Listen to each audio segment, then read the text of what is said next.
Assalamualaikum warahmatullahi wabarakatuh. Pemirsa Paga TV Malang dimanapun Anda berada, saya Bang Ogi pagi hari ini berada di Masjid Al Ihsan Wagir Kabupaten Malang yang berkaitan dengan pengajian rutin setiap hari Sabtu. Semoga pengajian ini memberikan manfaat, tentu saja barokah kepada para hadirin dan kaum muslimin secara umum. Di hadapan saya sebelah kanan dan kiri sudah hadir beberapa narasumber yang berkaitan dengan Masjid Al Ihsan Wagir Kabupaten Malang. Untuk lebih jelasnya kami mungkin mewawancarai yang sebelah kanan dulu. Assalamualaikum Bapak. Waalaikumsalam warahmatullahi wabarakatuh. Boleh diperkenalkan kepada para pemirsa Bapak? Ya, nama saya Ahmad Mukdur sebagai Ketua Umum Takmir Masjid Besar Al Ihsan Kecamatan Wagir Kabupaten Malang. Untuk Bapak bisa diperkenalkan kepada para pemirsa. Nama saya Ahmad Sulhan Rosidi, di Ketakmiran menduduki sebagai bendahara. Oke, selanjutnya mungkin Bapak ya yang mengasuh. Assalamualaikum warahmatullahi wabarakatuh. Nama saya Muhammad Syafiq Naim atau panggilannya dari nama kecil dulu Syafi'an. Alamat Pandanrejo, Wagir, Malang. Saya yang mengasuh pengajian tafsir meneruskan almarhum almarfurlah Romo Kiai Haji Imam Asfali Kidul Pasar yang dulu sudah dimulai sekitar tahun 69 sampai tahun 99 Romo Yai sakit, kami disuruh untuk meneruskan sampai sekarang ini. Assalamualaikum warahmatullahi wabarakatuh. Nama saya Hadi Nurdi Hamzah, panggilan biasanya Hamzah. Kami di sini sebagai Ketua 1 Takmir Masjid Besar Al Ihsan Kecamatan Wagir. Assalamualaikum warahmatullahi wabarakatuh. Nama saya Muhammad Kholik sebagai Sekretaris 1 Masjid Besar Al Ihsan Wagir. Terima kasih. Permisi Bapak, kalau boleh tahu sejarah masjid ini memang pondasinya langsung masjid atau sebelumnya ini dari musola karena jamaahnya meningkat sehingga menjadi masjid? Ya, kasih.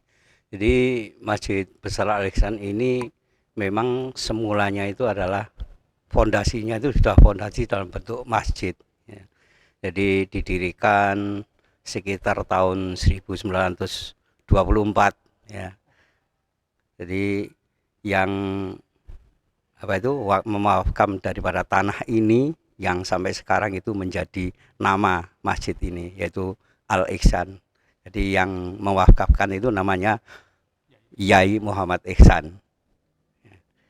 Dan pada tahun 1924 berdirinya itu, konon katanya itu pada saat perang gerilya ya, saat perang gerilya ini termasuk juga sebagai peristirahatan Bapak Panglima Besar Jenderal Sudirman, itu jenderal seperti itu. Nah, masjid ini ya itu 2 kali memang untuk mengalami renovasi, ya, renovasi yang diawali renovasi ini tahun 1997 itu renovasi, ya, tepatnya itu pada tanggal 14 Agustus 1997 yang berakhir sampai 80%-nya selesai itu pada tahun 2017 insya Allah itu sampai 80%-nya hingga sampai sekarang masih ada banyak pembenahan ya, terutama pembenahan pada infrastrukturnya yaitu tempat wudhu ya, dan toiletnya, di mana yang sudah ada itu belum memenuhi daripada kuota jamaah yang ada, sehingga kami berusaha untuk bukan merenovasi tapi membuat lagi, yaitu tempat wudhu dan toilet yang ada di sebelah barat masjid ini. Panjenengan sebagai bendahara masjid ini sejak kapan mulai berkecimpung, karena bendahara ini ya merupakan tulang punggung keuangan untuk mengelola masjid secara baik. Saya mulai menjadi bendahara mulai tahun 2011. Jadi sekarang sudah 12 tahun. Abah Yai mengajarnya ini mulai kapan, dan kitab yang diberikan kepada para yang ikut mengaji ini kitab apa saja, dan bagaimana keluh kesah Bapak Yai amargi napa nggih namine disiplin waktu niku kan niki istiqomah ya. Kalau tidak istiqomah gitu sih agak ringan gitu. Monggo. Dalam mengasuh pengajian Sabtu pagi ini, meneruskan yang tadi sudah saya sampaikan, meneruskan pengajian Romo Kiai Haji Imam Asfali Kidul Pasar, ya, yang sekarang makomnya ada di Ketapang itu. Dulu Romo Yai Imam Asfali itu memulai ini, yang merintis pengajian ini adalah Yai Imam Ghazali Gading. Pada saat itu beliau menjadi kepala KUA. Nah, di sini, dan kantor KUA-nya ini di depan masjid ini dulu kantor KUA. Jadi Yai Imam Ghazali Gading itu sebagai kepala KUA merintis pengajian hari Sabtu pagi yang diasuh oleh Kiai Haji Imam Asfali Kidul Pasar. Itu dari tahun 69, bahkan dulu sekitar tahun 71 sampai 75 itu saya ikut di sini, tapi saya waktu itu masih kecil. Ya, saya masih kecil, saya ikut ngaji sama Romo Kiai Haji Imam Asfali. Ya, kemudian pengajian Kiai Imam Asfali itu langsung sampai tahun 99. Nah, 99 beliau itu sakit, sehingga vakum pengajian ini beberapa minggu itu enggak ada yang mengisi karena beliau sakit, sehingga diisi oleh Kiai Nur Huda, kakak daripada Kiai Imam Asfali yang alamatnya di Semomak Kebonagung itu. Nah, diasuh oleh itu, dan beliau berdua mengasuh itu. Nah, kalau pada saat Kiai Imam Asfali sudah sakit, pengurus takmir masjid ini yaitu Bapak Imam Ghazali dan juga Bapak Ahmad Subakir itu datang ke rumah saya untuk meminta supaya saya meneruskan pengajiannya Yai Imam Asfali. Saya bilang, saya enggak berani tanpa ada izin dari Romo Yai Imam Asfali. Sehingga dari takmir masjid ini menemui Romo Yai Imam Asfali yang saat itu sudah sakit, ya. Kemudian bicaranya Romo Yai Imam Asfali itu sudah enggak begitu jelas, sehingga yang menerjemahkan itu adalah Bunyai yang pada waktu itu. Sehingga Pak Imam Ghazali termasuk kakaknya Pak Mudhor ini, termasuk orang tuanya Pak Sulkan Bendahara itu, bapaknya itu, dan juga Pak Ahmad Subakir itu minta izin kepada Romo Yai supaya ada yang meneruskan.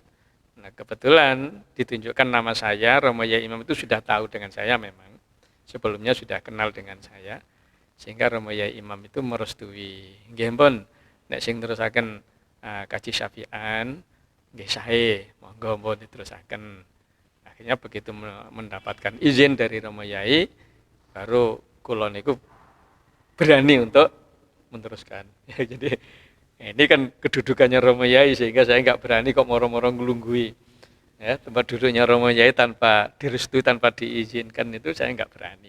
Setelah mendapatkan izinnya, bismillah, saya mengasuh ini bersama Yai Nur Huda juga. Jadi saya meneruskan pengajian Romo Yai Imam itu kitab Al-Ibris. Ya, kitab Al-Ibris itu Romo Yai Imam itu dari tahun dulu 70-an itu meneruskan Al-Ibris itu sampai tahun 99 itu sudah juz 26. Juz 26. Nah, tahun 99, akhir 99 saya teruskan dari juz 26 sampai khatam tahun 2004. Itu saya bersama Yai Nur Huda. Yai Nur Huda yang meneruskan kitab Bidayah, sedangkan saya yang meneruskan pengajiannya Romo Yai Imam Al-Ibris. Sampai 2004, tahun 2000 ya Yai Imam Sedo ya. Yang Sedo tahun 2000, kemudian saya teruskan menghatamkan dari juz 26 sampai hatamnya kalau nggak salah tahun 2004. Kemudian jamaah ini saya tawari bagaimana, apa ganti kitab lain atau mengulangi tafsir Al-Quran lagi. Jamaah sepakat dan pengurus juga sepakat untuk mengulangi tafsir lagi. Alhamdulillah dari tahun 2004 saya ulangi dari juz awal, dari juz pertama surat Al-Fatihah sampai sekarang alhamdulillah sudah surat Alam Nasrah. Ya, jadi sekarang sudah surat Alam Nasrah. Insya Allah ini dalam waktu yang tidak lama hatam. Ya, hatam. Nggak tahu nanti hatamnya apa sebelum Ramadan, apa setelah hari raya. Kalau Ramadan saya terus ngaji, insya Allah Ramadan hatam. Tapi rencana saya Ramadan itu saya akan berangkat umroh. Sehingga masih nggak tahu, mudah-mudahan aja nanti bisa. Nah, sehingga kemungkinan khatamnya ini kalau enggak sebelum Ramadan ya insya Allah setelah hari raya. Nggak tahu takmir nanti akan syukuran apa khatamnya ini. Ini karena dari tahun 2004 sampai sekarang baru juz 30, nggak tahu berapa tahun itu berarti ya. Nah, setelah saya meneruskan dengan Yai Nur Huda, tidak lama kemudian saya nggak ingat sampai berapa tahun saya dengan Yai Nur Huda. Yai Nur Huda wafat. Kakaknya Romo Yai Imam itu wafat, sehingga diteruskan oleh putranya yang namanya Gus Haji Fatah. Gus Haji Fatah itu putranya Yai Nur Huda, itu meneruskan juga dengan saya. Nah, nggak lama kemudian Gus Haji Fatah meninggal juga. Sehingga sampai sekarang saya sendirian. Sehingga sampai sekarang itu saya sendirian untuk meneruskan kitab Al-Ibris ini. Nah, soal apa namanya, ya keistiqomahan itu semuanya itu pertolongan Allah. Ya, semua itu pertolongan Allah. Dan alhamdulillah bisa istiqomah kecuali pada saat saya sakit ya. Pada saat saya sakit, pada saat saya umroh. Nah, saya dulu kalau waktu normal sebelum Covid itu memang setiap tahun itu umroh. Umroh kadang 1 kali, kadang 2 kali ya. Kalau saya umroh baru digantikan oleh yang namanya Haji Satari ya. Ya, Ustadz Haji Satari itu yang menggantikan. Pada saat saya sakit juga digantikan oleh Kiai Muhammad Soleh, juga Kiai Satari. Kiai Muhammad Soleh itu juga dulu ketua ya, ya ketua Al-Ihsan ini. Jadi untuk membadali ketika saya nggak ada, ketika saya sakit, ketika saya umroh itu yang membadali Kiai Soleh, kadang-kadang Kiai Haji Satari yang membadali itu. Dan alhamdulillah sampai sekarang ya mudah-mudahan semuanya itu dibarengi dengan pertolongan dan ridho Allah Subhanahu wa taala. Yang jelas Allah lah yang menghendaki kami bisa mengajar di sini dan yang membuat kami bisa istiqomah, dan takmir-takmir sudah mendukung dengan keistiqomahan ini, semuanya itu pertolongan Allah Subhanahu wa taala. Terima kasih Abah Yai. Tugas ketua 1 dan sampai saat ini apa saja yang sudah diprogramkan atau dikerjakan, dan juga nanti dijawab langsung oleh sekretaris juga, peran sekretaris sama kegiatan yang telah dilaksanakan dan yang akan dilaksanakan. Jadi untuk susunan kepengurusan takmir Masjid Besar Al-Ihsan ini ada ketua umum, kemudian ada ketua 1 dan ketua 2. Tentunya kalau ketua umum itu membidangi semuanya, mengurus semuanya. Jadi supaya ada pembagian tugas, maka dipilihlah ada ketua 1 dan ketua 2. Adapun untuk pembagian tugas, ketua 1 ini adalah bidang kalau dalam tata kelola masjid, Dewan Masjid Indonesia, itu ada namanya istilah idaroh. Kalau ketua 2 namanya imaroh. Nah, ketua 1 yang membidangi idaroh ini maksudnya adalah tentang keadministrasian, ya, administrasi masjid. Tentunya setiap masjid pasti punya pengelolaan administrasi sendiri-sendiri. Jadi sebagai contoh Misalnya pembuatan atau penyusunan struktur kepengurusan, ya seperti itu. Kemudian jadwal-jadwal dan lain sebagainya. Jadi ketua 1 adalah tugasnya tentang administrasi, sedangkan sekaligus ya ketua 2 itu tentang kemakmuran masjid, imaroh, itu mengurusi bagaimana memotivasi jamaah supaya lebih semangat melaksanakan sholat fardu dan di masjid, ya. Kemudian penjadwalan imam rawatib, kemudian penjadwalan khotib sholat Jumat dan 2 hari raya, dan hal-hal lain yang berhubungan dengan bagaimana memakmurkan masjid. Terima kasih. Saya menyambung sebagaimana yang disampaikan tadi, bahwasanya tugas utama kami sebagai sekretaris 1 yaitu masalah surat menyurat atau administrasi, yang mana surat menyurat tersebut satu kegiatan rutin, misalnya ada pelaksanaan kegiatan rapat rutin,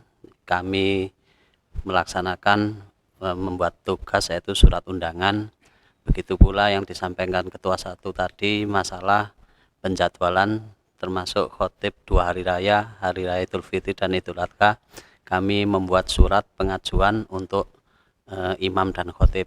Demikian pula untuk penyusunan jadwal khotib hari Jumat, kami berkoordinasi dengan ketua 1 dan ketua umum sebagaimana yang sudah kita laksanakan penjadwalannya.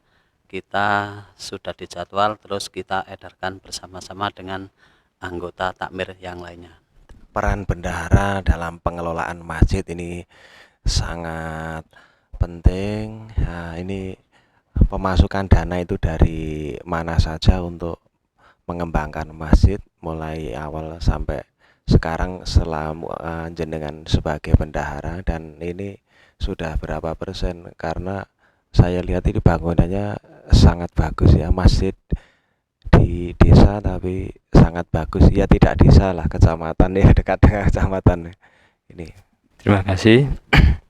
Di sini kami selaku bendahara memang pemasukan dana pembangunan masjid ini murni banyak dari swadaya masyarakat, terutama yang amalan rutin tiap Jumat, jadi tiap Sabtu juga ada amalan untuk majelis taklim ini. Dan memang di sini untuk penggalangan dana memang dari segi pembangunan kita sendirikan. Jadi setiap bulannya ada laporan khusus untuk penggunaan dana pembangunan. Dan memang pembangunan masjid kita ini murni swadaya, karena itu berjalan sampai dari 97 sampai sekarang masih terus berjalan, jadi masih belum selesai istilahnya.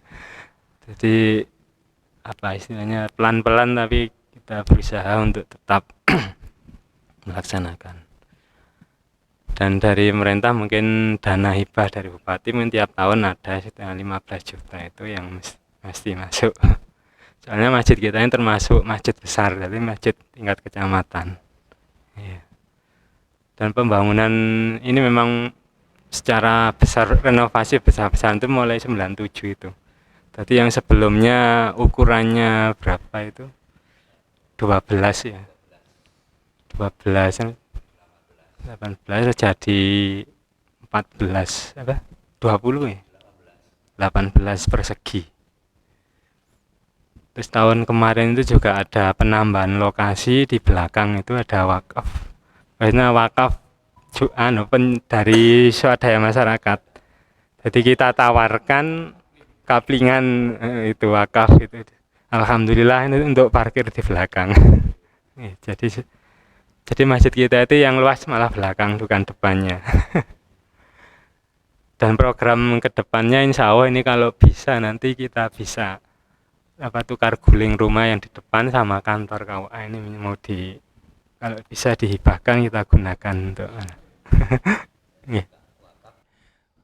Bapak Ketua Umum Takmir, apa yang bisa diharapkan dari pengurus takmir ini supaya lebih maju lagi, dan tentu masyarakat ini bisa berbondong-bondong untuk menghadiri pengajian rutin termasuk pengajian peringatan-peringatan sehingga masjid ini semakin makmur. Tadi juga sudah disampaikan sudah ada perluasan sehingga lahan tersebut nanti bisa digunakan yang lebih memakmurkan masjid lagi. Terima kasih. Jadi untuk pengelolaan daripada keorganisasian ketakmiran ini, nah kami berusaha mengadakan rapat rutin setiap sebulan sekali ya. Jadi harapannya dengan adanya rapat rutin itu nanti ya bisa ada kebersamaan ya. Jadi untuk saling mengingatkan daripada tugas dan fungsinya ya di dalam keorganisasian, dengan menyadari atau mengetahui tentang fungsi daripada tugas dan kewajiban dalam ketakmiran itu, insya Allah melaksanakan tugas itu akan lebih ringan ya. Jadi tidak bertanya-tanya, saya sebagai sekretaris ini tugasnya apa, saya sebagai bendahara itu tugasnya apa, itu jelas. Nah itu juga kami berusaha juga kami tuangkan di dalam susunan ketakmiran yang sekaligus di situ saya buatkan semacam apa ya, tugas keseharian ya, job description namanya, itu ada. Jadi tiap anggota dari takmir itu saya berikan itu dalam bentuk buku, itu susunan ketakmiran itu. Insya Allah itu sudah berjalan dalam 5 periode itu saya buatkan semacam itu ya. Nah harapan kami dengan kebersamaan para takmir itu, kita di masyarakat utamanya untuk jamaah itu bisa kita tingkatkan ya, utamanya petugas-petugas yang secara rutin, artinya petugas-petugas rawatib itu kalau ini digiatkan ya, seperti sholat asar, coba itu zuhur, asar dan seterusnya sampai subuh, ini terus ada yang menjaganya, insya Allah itu dari masyarakat itu akan antusias ya dalam sholat jamaah di sini ya. Nah itu sudah ada ya untuk petugas rawatib itu. Nah kemudian untuk pengembangan daripada majelis taklim yang sudah sekitar berapa tahun itu, baik sekitar 50 tahun itu ya. Nah alhamdulillah itu memang namanya waktunya itu ya hari Sabtu, memang hari Sabtu itu sudah dari dulu itu, mulai dari tahun berdirinya itu ya hari Sabtu itu tidak dirubah-rubah kemana-mana, sehingga ya untuk yang sebagai jamaahnya itu dari rata-rata ya dari orang-orang sepuh-sepuh itu yang paling banyak itu karena ya mungkin itu terbentur masalah kerja, mungkin kerja, sehingga yang muda-muda itu ya banyak yang muda-muda, tapi itu yang istilahnya kerja yang kerja di sendiri, kerja secara swasta ya, swadaya sendiri. Untuk yang kerja swasta mungkin atau yang pegawai itu ya secara otomatis tidak bisa menghadirinya. Nah ini memang sudah terkenal untuk yang jamaah majelis taklim itu, orang masyarakat Wakir mengatakan apa itu ngaji Sabtuan. Jadi kita tidak berani untuk merubahnya diganti hari Minggu atau hari-hari yang lain. Itu barokah. Yang terakhir Abah Yai, pesan sekaligus harapan kepada para jamaah yang mengaji rutin, termasuk dalam hal ini adalah pengelola masjid, supaya bisa istiqomah sesuai harapan Yai tentu. Yang jelas harapan kami mudah-mudahan semuanya itu bisa istiqomah, baik jamaahnya maupun pengasuhnya maupun takmir yang mengurusinya ya. Otomatis takmir inilah yang harus bertanggung jawab bagaimana supaya pengajian ini bisa istiqomah. Ya, kan karena saya itu kan juga manusia. Pada saatnya kalau sudah dipanggil oleh Allah ya jelas takmir ini berkewajiban untuk menjadi generasi pengganti gitu. Ya mudah-mudahan Allah memberikan umur yang panjang yang barokah gitu ya. Tapi kalau harapan manusia kan ya kalau Tuhan menghendaki lain mau bagaimana. Nah, kemudian juga harapan kami juga ini sebetulnya saya sudah punya apa angen-angen dari dulu. Kalau katakanlah setiap 1 bulan sekali atau apa, Takmir Masjid Al Ihsan ini membuat suatu pengumuman untuk diumumkan di masjid-masjid. Jadi untuk menambah, diumumkan di masjid-masjid bahwa pengajian Sabtuan sudah mencapai juz sekian, yang ini dan sebagainya itu. Itu mungkin barangkali masih ada jamaah di masjid-masjid pelosok-pelosok yang belum tahu. Mungkin masih ada yang belum tahu. Paling tidak kan kita itu memberi tahu. Nah, pun sudah diberi tahu kok nggak bisa hadir ya mungkin punya kesibukan lain dan sebagainya. Ya. Jadi itu salah satu upaya mungkin supaya bisa lestari, bisa istiqomah itu supaya jamaahnya itu akan bertambah banyak itu mungkin bisa diumumkan di masjid. Baik, terima kasih. Mungkin saya menyambung dari yang disampaikan Ustadz Mukhtar sama Pak Yai Syafiq Naim tadi. Sebenarnya untuk publikasi kemarin saat rapat kerja takmir sempat kami lontarkan usulan. Jadi di era digital ini kita harus mengikuti zaman yang mana sebagaimana yang kita tahu bahwa di media digital terutama seperti di YouTube dan lain-lain itu sudah banyak sekali dakwah-dakwah. Jadi kita harus berusaha mengimbangi. Artinya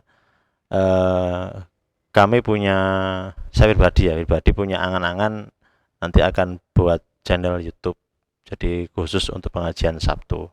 Akan tetapi ini masih cari SDM-nya, jadi siapa yang bisa standby karena harus istiqomah ya, serinya kan harus berurutan. Dan karena ini masih ya semoga nanti Allah menghendaki ini kan sudah mau selesai ya, kan juz 30 insya Allah nanti kalau memang Allah menghendaki kemudian kita ada SDM-nya dan ada yang bisa istiqomah nanti dimulai dari juz awal lagi, jadi supaya nanti dakwah kita bukan hanya secara offline, bukan hanya diikuti oleh jamaah yang dikenal dengan jamaah sepuh-sepuh Sabtuan tadi, melainkan juga semua yang bisa mengakses YouTube bisa mengakses pengajian Sabtuan. Jadi saya kira itu. Jadi untuk tambahan saya yaitu tadi. Jadi kami juga berharap ingin mengembangkan selain dari yang sudah ada.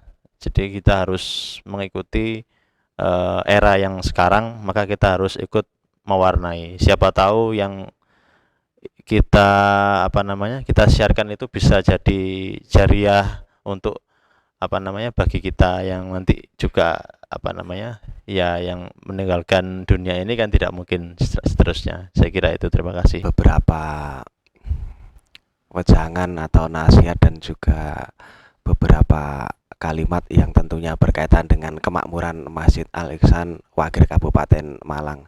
Semoga apa yang disampaikan beliau bisa memberikan manfaat yang positif kepada kaum muslimin di wilayah Wagir khususnya dan wilayah Malang Raya bahkan dunia secara umum. Dan tentu saja dalam berjuang ada hambatan-hambatan, tapi kalau melihat track recordnya perjuangan sudah lama dan sampai sekarang sudah istiqomah, masjidnya akan terus berkembang dan upaya-upaya dari takmir termasuk saran dari Abah Yai supaya lebih makmur tadi bisa dijangkau dari wilayah Wagir agak keluar, bahkan dari luar pun bisa mengaji di sini. Semoga semakin berkah. Saya yang bertugas mengucapkan terima kasih atas kebersamaan Anda. Pak TV pancen api gak ade komen. Akhiru salam, wassalamualaikum warahmatullahi wabarakatuh.